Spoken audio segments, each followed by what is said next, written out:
Nabi Muhammad itu luar biasa, dakwahnya itu tidak pernah menyerah. Beliau kemudian masuk kategori ulul azmi, dan memang Nabi kita adalah orang yang paling mulia. Jadi bisa dibayangkan kalau Nabi Yunus tidak direken saja sudah ngampul gitu kan, ngambek, marah. Kalau Nabi Muhammad itu Masya Allah, sampai dilempar batu sampai berdarah-darah. Ya, Nabi Yunus tidak sampai dilempar itu, tidak sampai dilempar itu. Rasulullah SAW sampai kemudian juga dikasih tai kambing, tai onta itu waktu sujud, itu luar biasa. Bapak tidak usah dilempar, tidak usah dikasih tai onta, ngeding caca sudah mau sudah mau didatangi, sabar. Tapi kemudian berucap, ya Allah minta syafaatnya Rasulullah nanti ya, tapi minta syafaat Rasulullah tidak niru Nabi Muhammad itu. Zikir atau doa Nabi Yunus ini naik ke langit, naik ke arsy, didengar di arsy itu. Lalu kemudian para malaikat mengatakan, ya Allah, suara ini begitu sangat lemah, tetapi sudah sering kita dengar. Maka kemudian Allah menyatakan, tidak tahukah suara siapa itu? Itu adalah suara hambaku Yunus, yang kemudian lari dari dakwah. Lalu kemudian para malaikat, tidak engkau akan menyelamatkan dia? Ya Allah, ya tentu, kata Allah. Kalimat zikir la ilaha illa anta subhanaka inni kuntu minadh dhalimin, itu bayangkan dalam kondisi yang jauh di bawah itu bisa menembus ke atas.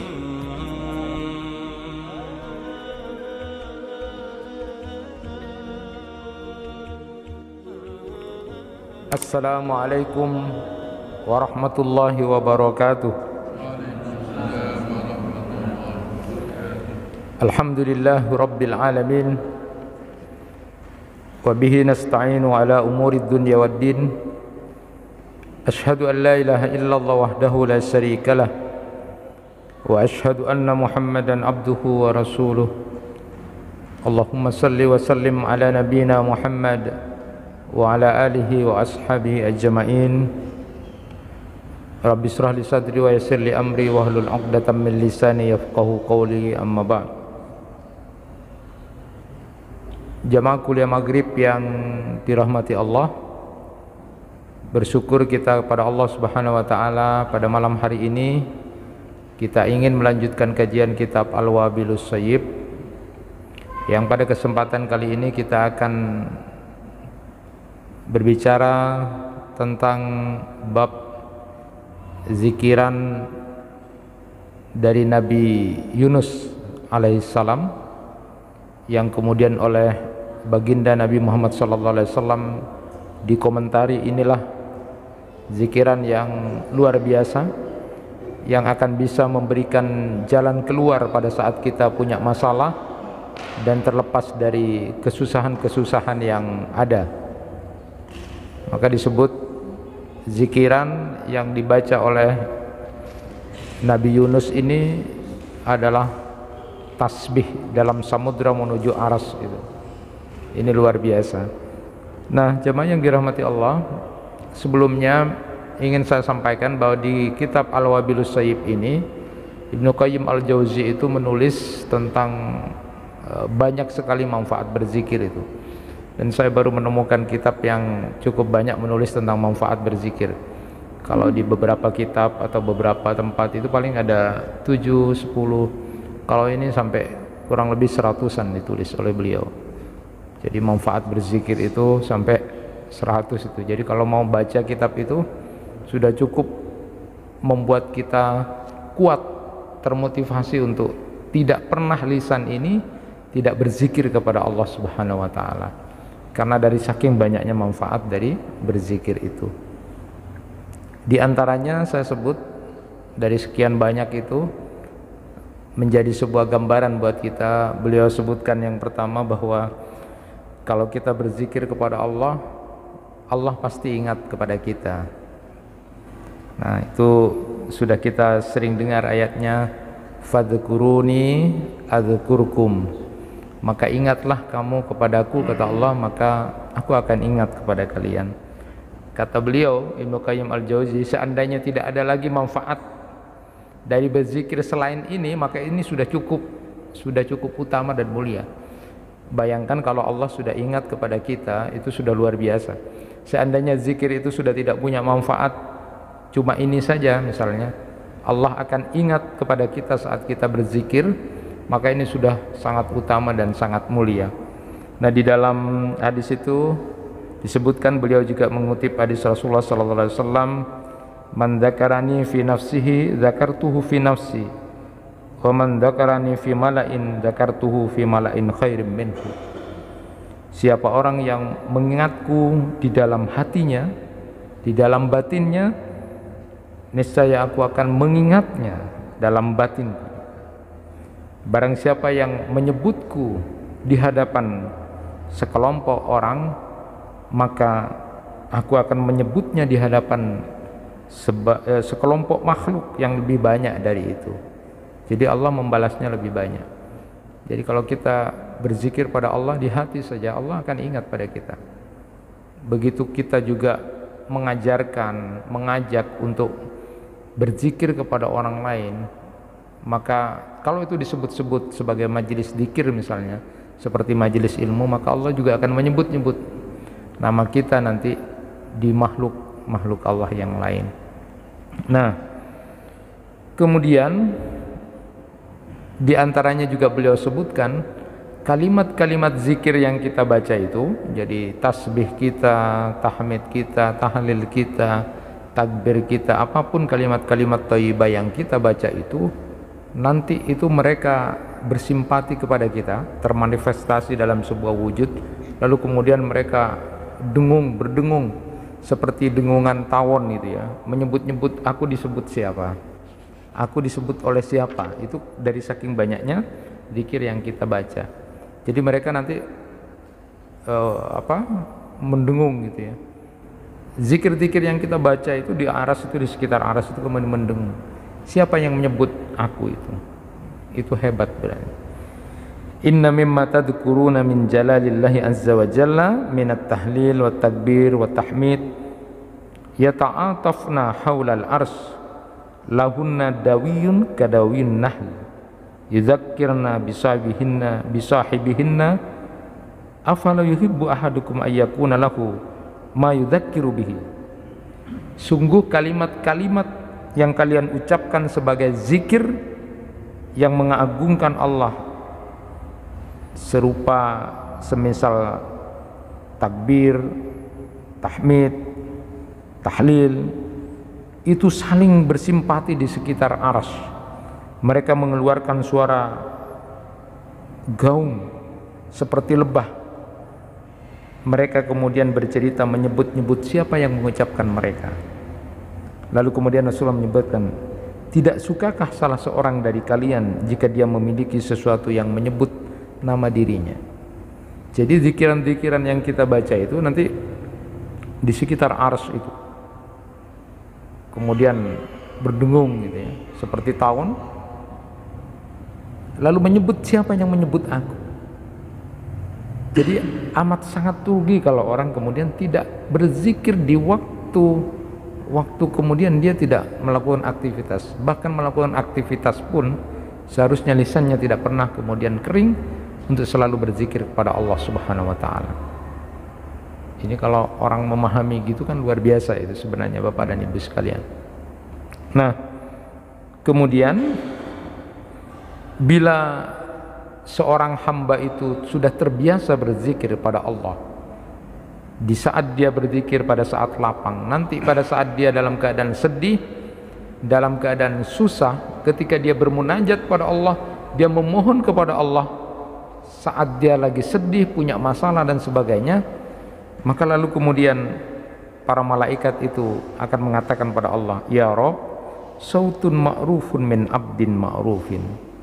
Ya Rabb, itu suara yang sudah tidak asing dari seseorang yang sudah tidak asing bagi kita. Jadi kalau kita terbiasa berzikir ya, terutama pada saat kita lagi senang, bahagia, lagi lapang, kita sudah terbiasa berzikir pada Allah, nanti pada saat kita sedang sedih, susah, lalu kita bermunajat pada Allah, mohon sesuatu kepada Allah, lalu kemudian para malaikat yang mendengar lalu mengatakan, itu suara yang sudah tidak asing, itu suara yang biasa berzikir itu, sekarang lagi minta-minta, dia lagi bermohon sesuatu. Lalu kemudian para malaikat mengatakan itu kepada Allah, ini suara yang sudah tidak asing ya.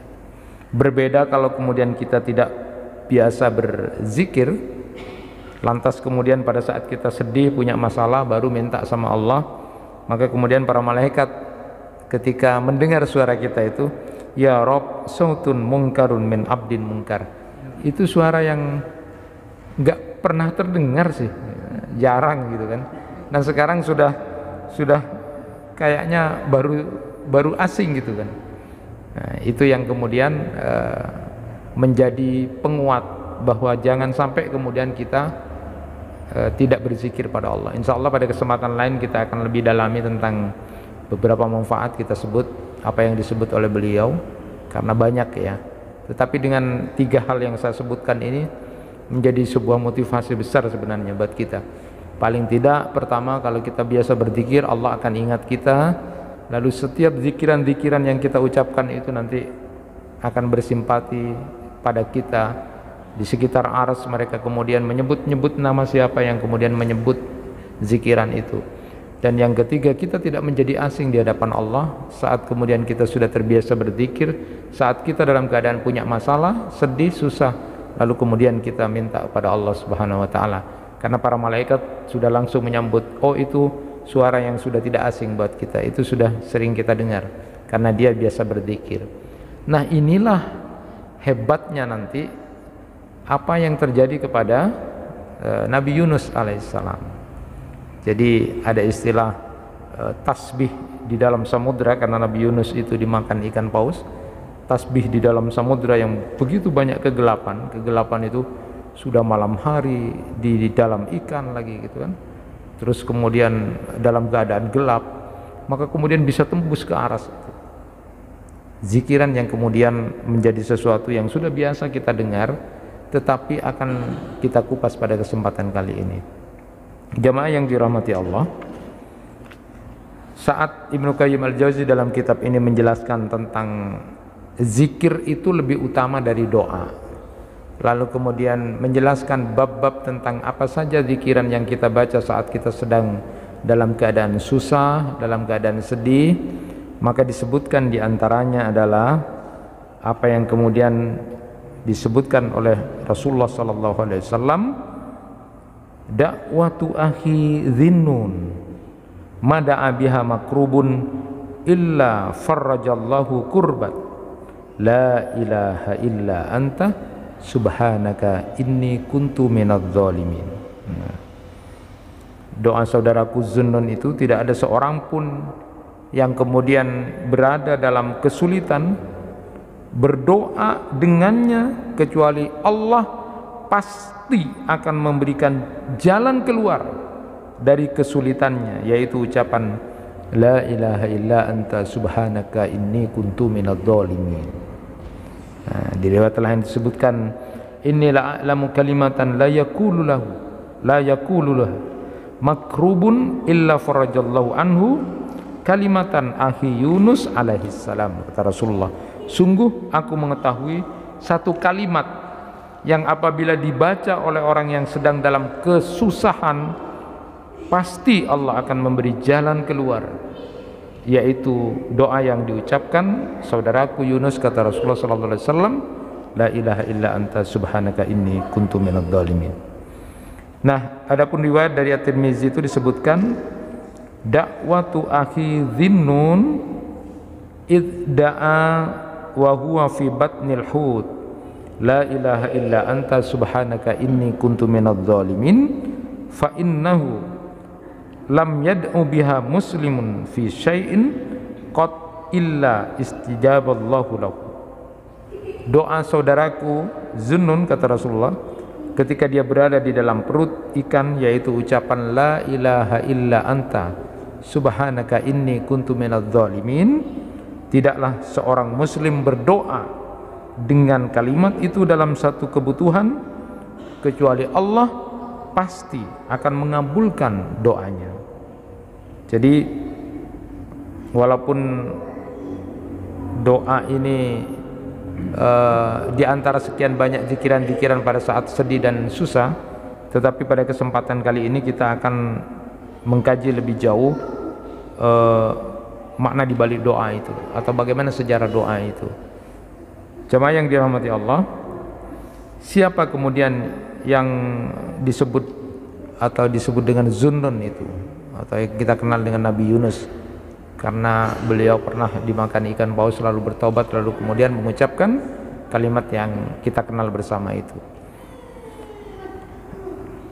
Ada di banyak kitab berbicara tentang Nabi Yunus itu. Siapa Zunnun atau Yunus bin Matta ini ya, yang kemudian kita kenal dengan yang saya sebutkan tadi, tasbih di dalam samudra menembus aras itu ya. Pertama, Yunus bin Matta ini, beliau itu adalah seorang rasul utusan Allah Subhanahu wa taala ya, di sebuah perkampungan atau sebuah tempat namanya Ninawa ya, bagian dari kota Mosul di Irak itu ya. Dan penduduk di tempat ini adalah paganisme ya, dia menyembah berhala, jadi paganisme. Nah, ini Allah mengutus Nabi Yunus alaihissalam atau Yunus bin Matta ini di umatnya ini di daerah Ninawa namanya, daerah Ninawa. Nah, beliau berdakwah siang malam sama seperti nabi-nabi yang lain, seperti rasul-rasul yang lain yang kemudian berdakwah, mendakwahkan agar kemudian mereka menyembah Allah, tidak melakukan kesyirikan dan sebagainya. Terus setiap hari itu terus dilakukan oleh Nabi Yunus juga. Nah, suatu saat Nabi Yunus itu merasa capek juga ya, karena tidak didengar oleh umatnya, tidak didengar oleh kaumnya pada waktu itu ya.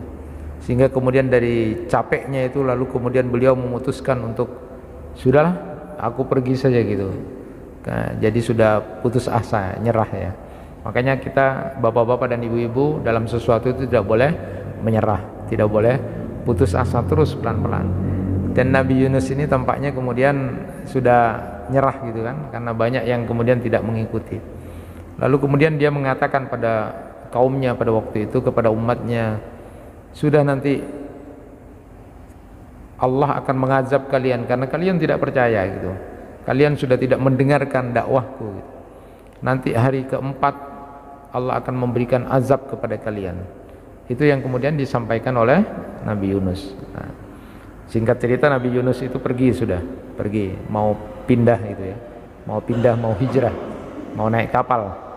Sedangkan umatnya pada waktu itu, kaumnya Nabi Yunus itu kemudian pesta pora, pesta. Oh, mereka mencemooh, mereka membuli, karena mereka merasa menang, kalah lah si Yunus itu, kalah katanya kan. Kalah, kita sudah menang. Akhirnya mereka selama 3 hari itu berpesta pora, 1 hari pesta pora gitu kan, terus hari kedua juga begitu, dan hari ketiga juga begitu. Nah, ketika sudah hari keempat itu lalu kemudian tiba-tiba rupa-rupanya alam berubah.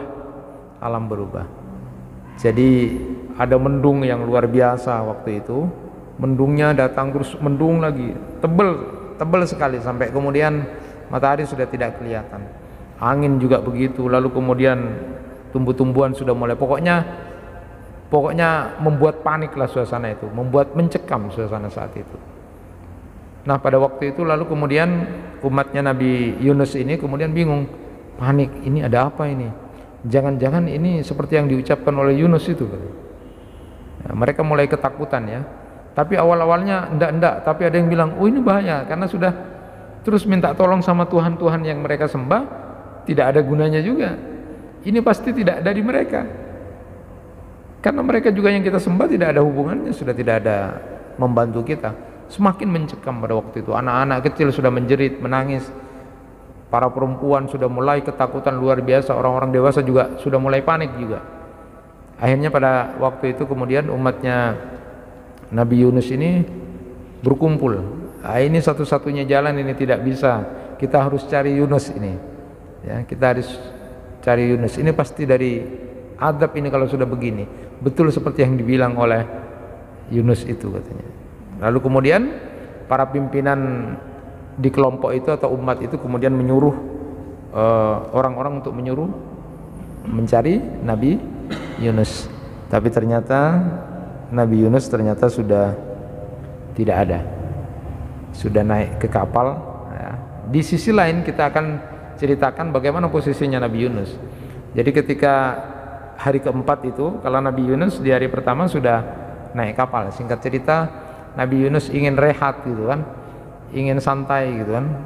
Mungkin kalau bapak dan ibu kan engkau jenuh lah, leso, tidak engkau healing kalau anak muda sekarang healing dulu gitu kan, mau healing dulu itu, naik kapal sudah.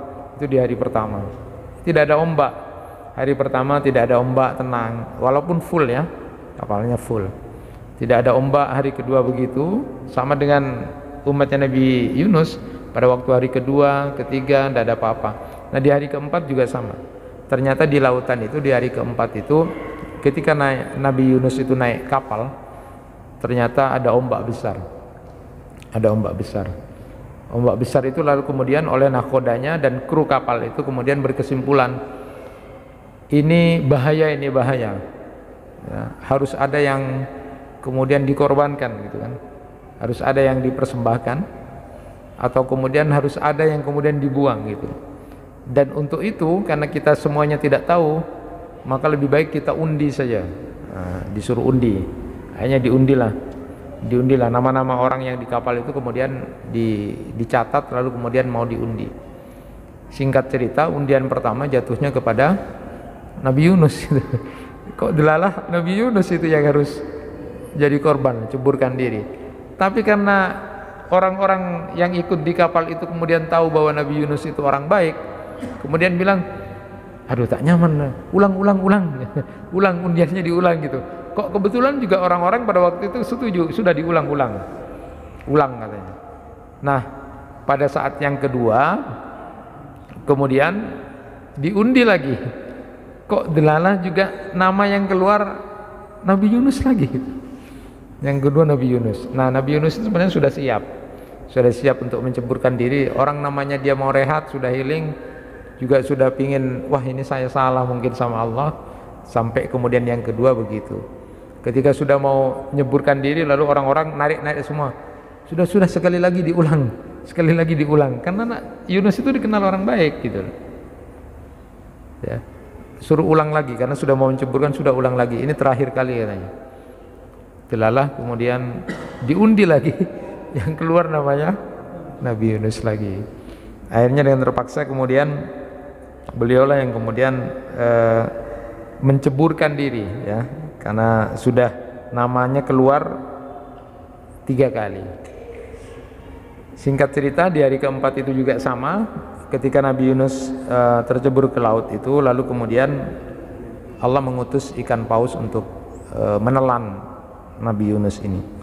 Allah Subhanahu wa taala gambarkan itu, kisahkan itu dalam Quran surat As-Saffat ayat 139 142. Wa inna Yunusa laminal mursalin id abawa ilal fulkil mashhun fasahama fakana minal mudkhadin faltaqamu al-hut wa huwa mulim. Sesungguhnya Yunus itu benar-benar salah seorang rasul. Ingatlah ketika dia lari meninggalkan kewajiban dakwah kepada kaumnya ke kapal yang penuh dengan muatan, kemudian dia ikut berundi, lalu dia termasuk orang-orang yang kalah dalam undian itu, maka dia ditelan oleh ikan besar dalam keadaan tercela. Ini gambaran yang kemudian Allah Subhanahu wa taala ceritakan keadaan Nabi Yunus alaihissalam. Jadi nanti bisa Bapak dan Ibu bayangkan bagaimana perjuangan Nabi kita Rasulullah sallallahu alaihi wasallam itu luar biasa. Allahumma shalli ala Muhammad. Nabi Muhammad itu luar biasa. Dakwahnya itu tidak pernah menyerah beliau ya. Sehingga kemudian masuk kategori ulul azmi, dan memang Nabi kita adalah orang yang paling mulia nanti. Jadi bisa dibayangkan kalau Nabi Yunus saja tidak direken saja sudah ngampul gitu kan, ngambek marah gitu kan. Kalau Nabi Muhammad itu Masya Allah sampai dilempar batu sampai berdarah-darah, Itu kok enggak, sampai malaikat yang kemudian nawarkan itu.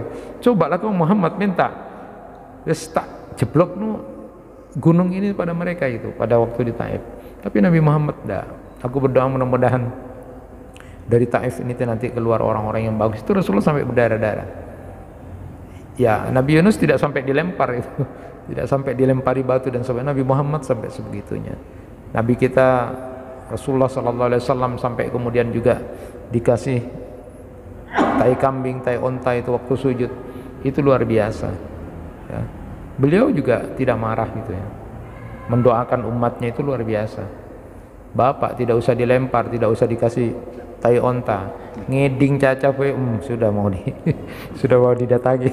Sabar. Nah itu tapi kemudian berucap, ya Allah minta syafaatnya Rasulullah nanti ya. Tapi minta syafaat Rasulullah tidak niru Nabi Muhammad itu. Itu kita kan kadang orang Indonesia tuh enaknya ya, senyaman, sepenting nyaman gitu kan, menyamanna saya kalah gitu.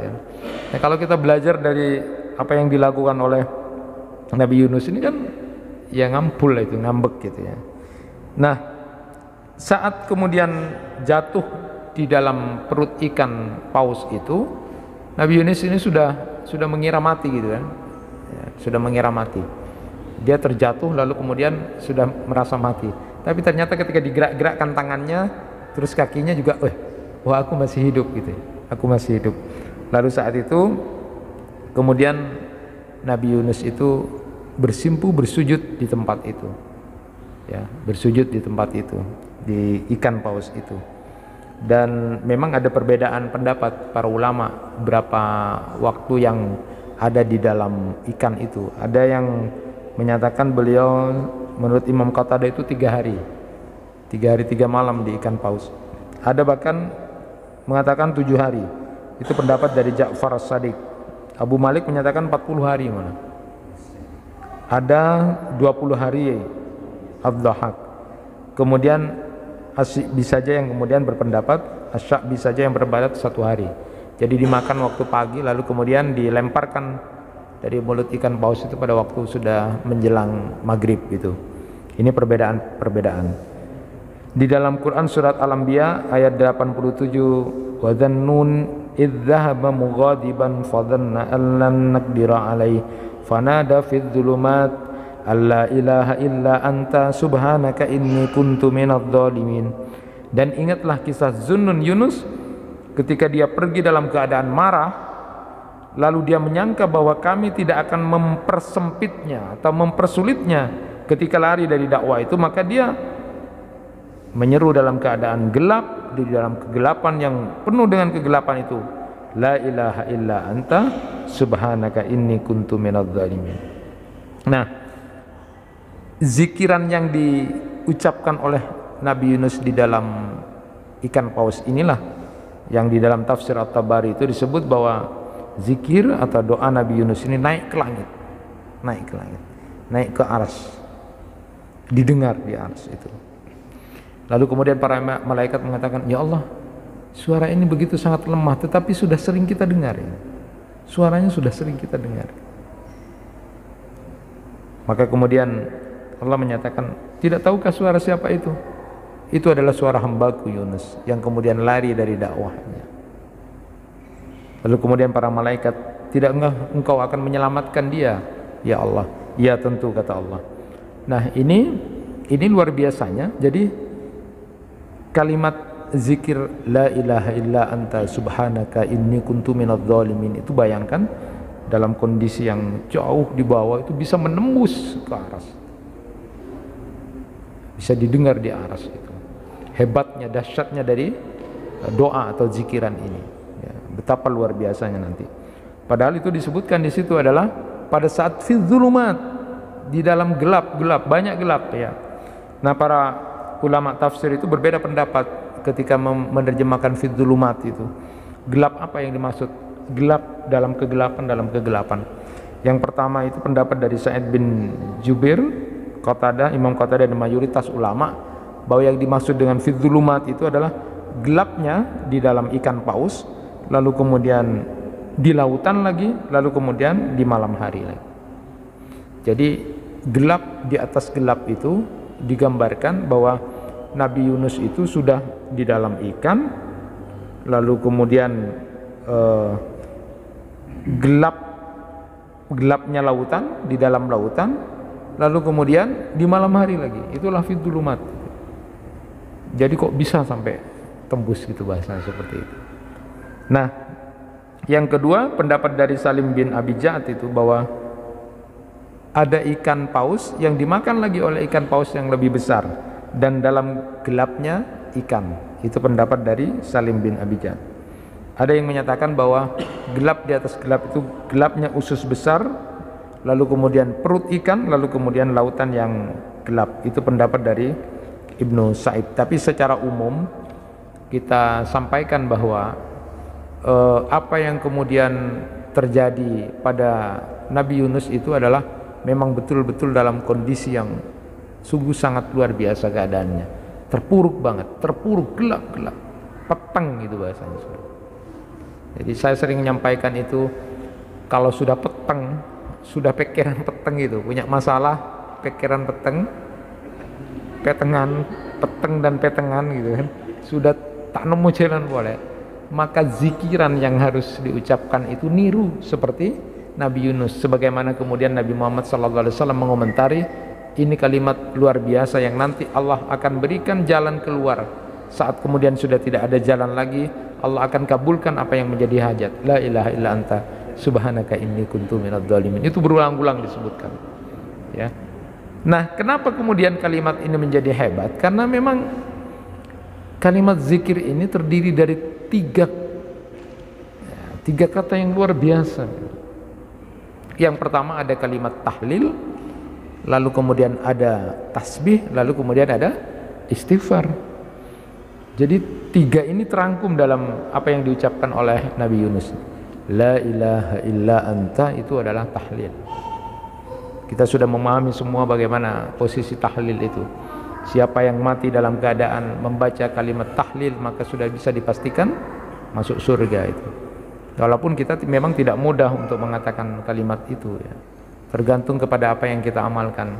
Sama seperti cerita beo yang bisa mengucapkan kalimat la ilaha illallah, tapi ketika mati dimakan kucing, beo itu yang biasa mengatakan la ilaha illallah tidak mengatakan kalimat la ilaha illallah, tapi mengatakan kalimat ciat ciat ciat gitu. Itu ceritanya burungnya Pak Kiai, ya. Tapi burung beonya Pak Kiai, bukan burungnya Pak Kiai.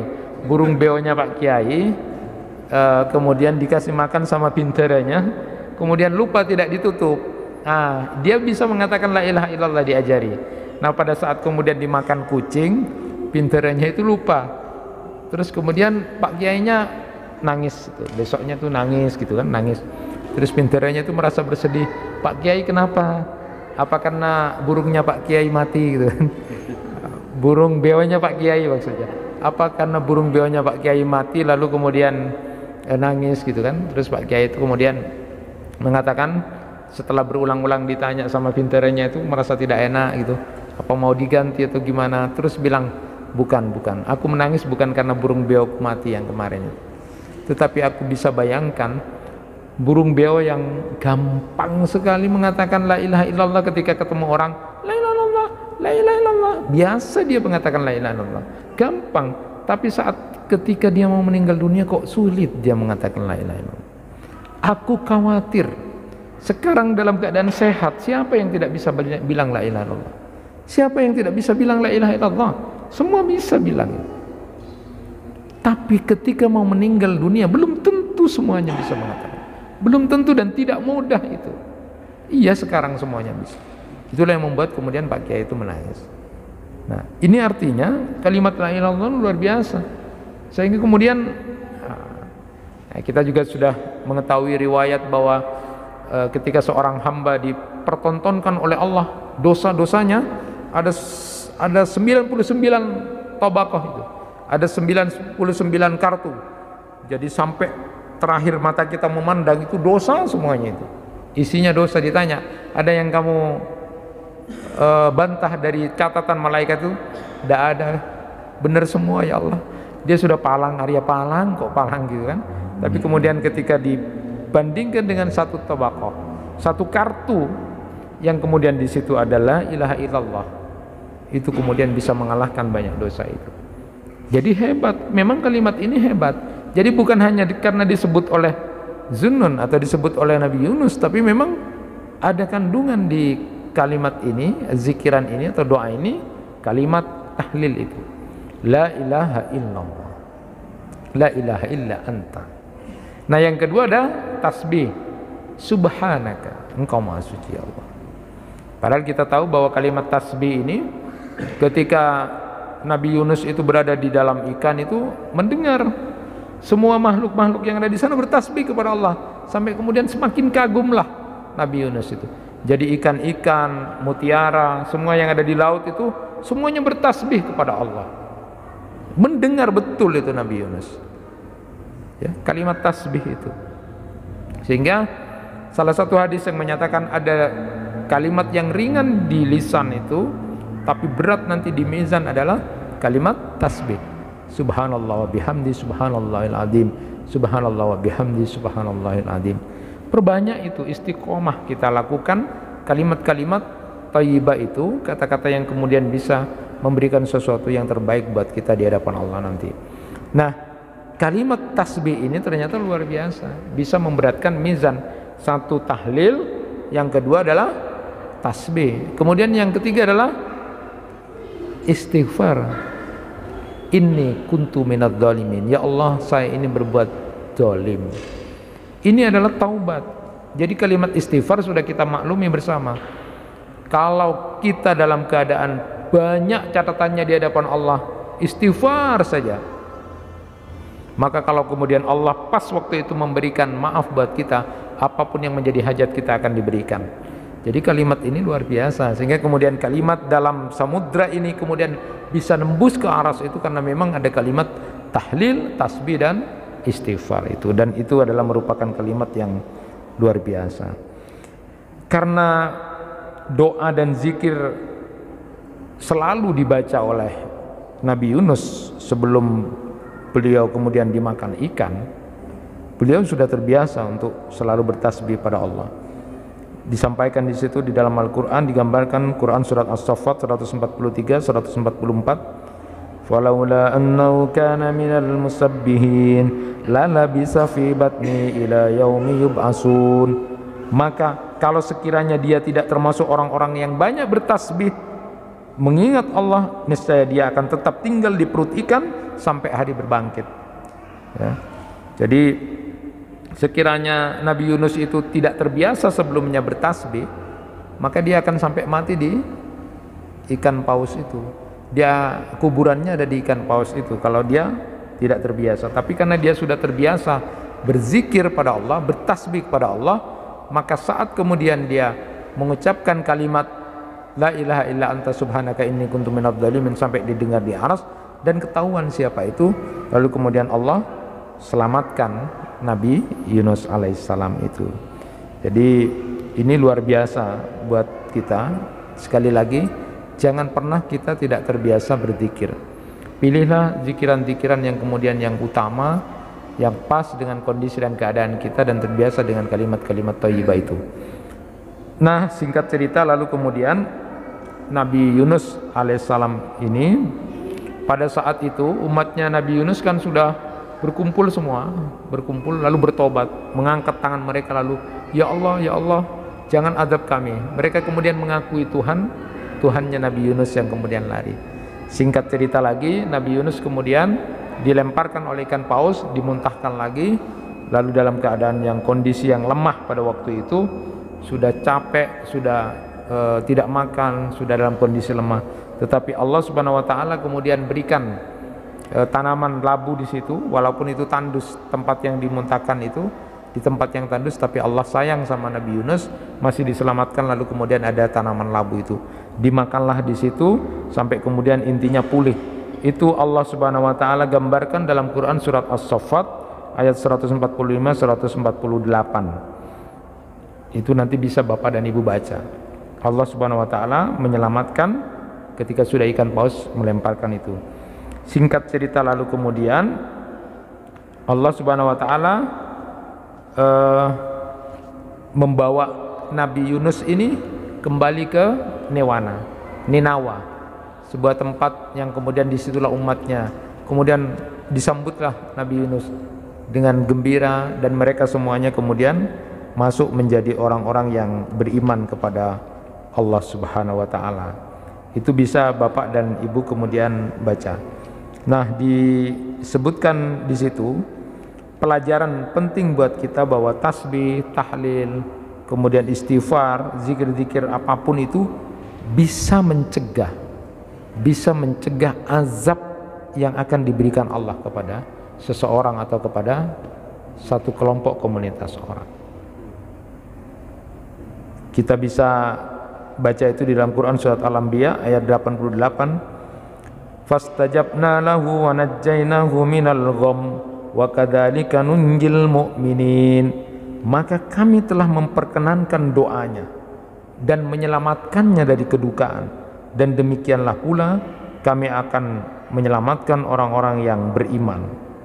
Ya, jadi Imam Ibnu Katsir itu dalam tafsir beliau menyatakan bahwa Allah akan selamatkan orang-orang yang beriman itu dari berbagai kesusahan bila dia mau berdoa dan bertaubat kepada Allah, terutama dia membaca kalimat yang dibaca oleh Nabi Yunus alaihissalam ini, la ilaha illa anta subhanaka inni kuntu minadh-dhalimin.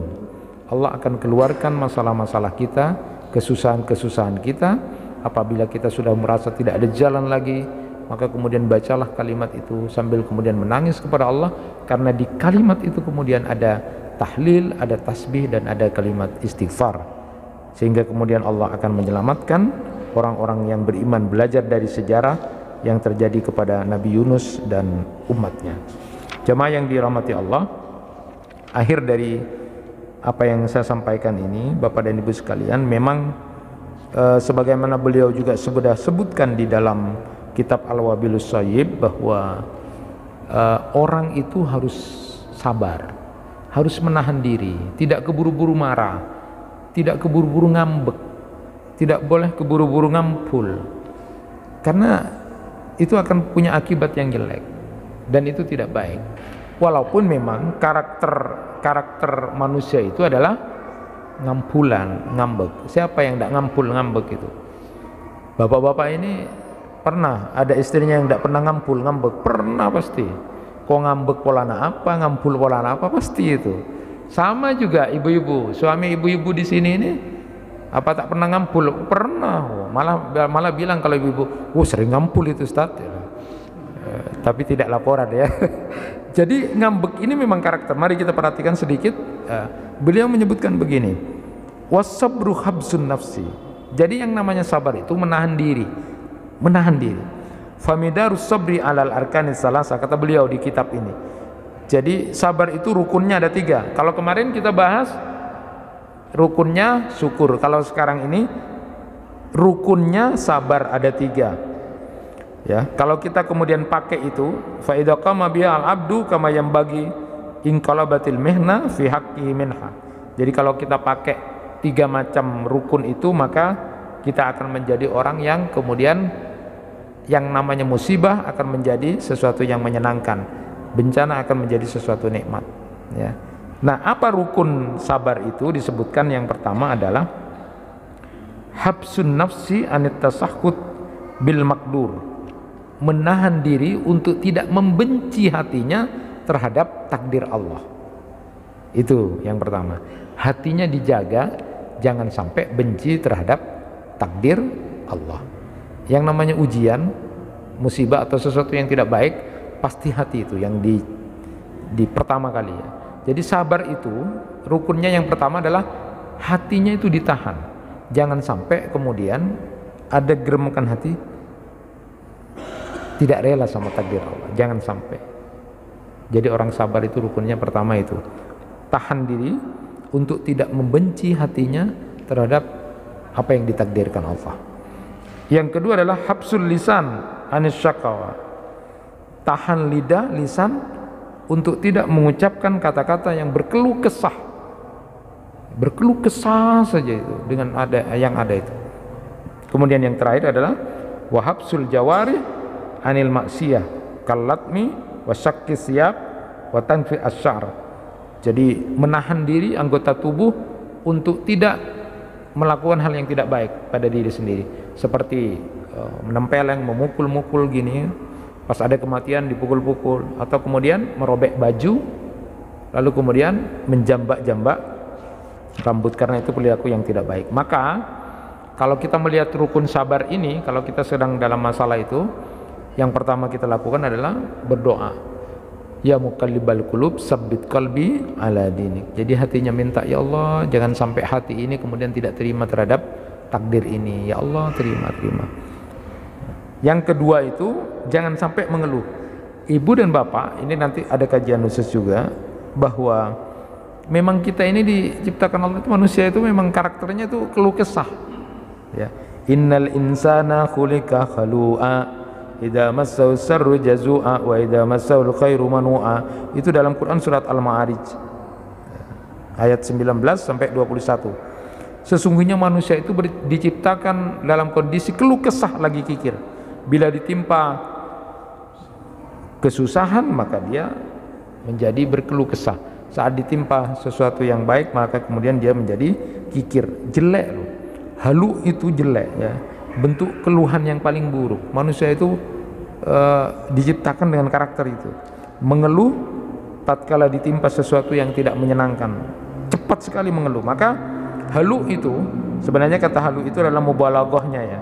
Dari kata hali ayah la'u, hal'an itu bentuk keluhan yang paling buruk. Tapi kalau halu'un itu adalah mubalaghahnya, artinya orangnya sangat cepat mengeluh, sangat cepat kemudian beromong-omong yang tidak baik. Jadi kalau ibu dan bapak sedang dalam kondisi seperti itu, harusnya sebenarnya adalah sabrun jamil, sabar yang indah. Mengeluhlah saja sama Allah ya, bukan berarti tidak boleh mengeluh, boleh mengeluh hanya sama Allah. Ketika sakitnya Nabi Ayub itu kan mengeluh, ya Allah aku tertimpa kesusahan, aku lagi sakit, engkaulah yang bisa menyembuhkan. Pakai adab sama Allah.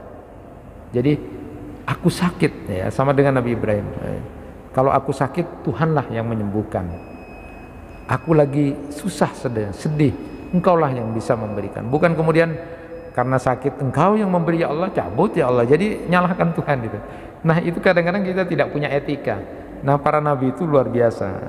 Jadi jangan banyak mengeluh, jaga lisan dari kata-kata yang kemudian terlalu berkeluh kesah. Dan yang terakhir ini adalah menahan diri anggota tubuh kita dari perbuatan-perbuatan yang menunjukkan tidak baik. Termasuk diantaranya adalah ketika kita diuji lalu kemudian tidak kuat lalu bunuh diri. Jangan sampai. Itu sudah disampaikan oleh banyak riwayat. Misalnya kalau Rasulullah sallallahu alaihi wasallam, kana fi man kana qablakum rajulun bi jurhun fajazi'a fa akhadha sikinan fahazza biha yadahu fama raqama ladayhi hatta mata. Qala Allah taala badarani abdi bi nafsi haramtu alaihil jannah. Dulu pada masa sebelum kalian ada seorang yang luka, lalu kemudian dia tidak kuat dengan lukanya, dia tidak sabar dengan ujian yang diberikan Allah, lalu dia ambil pisau, lantas dia potong sampai kemudian darahnya banyak keluar, lalu dia mati. Allah lalu mengatakan, hambaku terlalu tergesa-gesa mengambil nyawanya, maka aku haramkan dia masuk surga. Na'udzubillah. Orang yang kemudian tidak sabar sampai mati bunuh diri, punya masalah, lalu tidak kuat lalu bunuh diri, na'udzubillah. Bukan selesai masalahnya, justru dia akan diharamkan masuk surga dan dia akan mengalami penyiksaan sama seperti bunuh dirinya dia. Jangan tertipu oleh setan yang kemudian suka memberikan putus asa.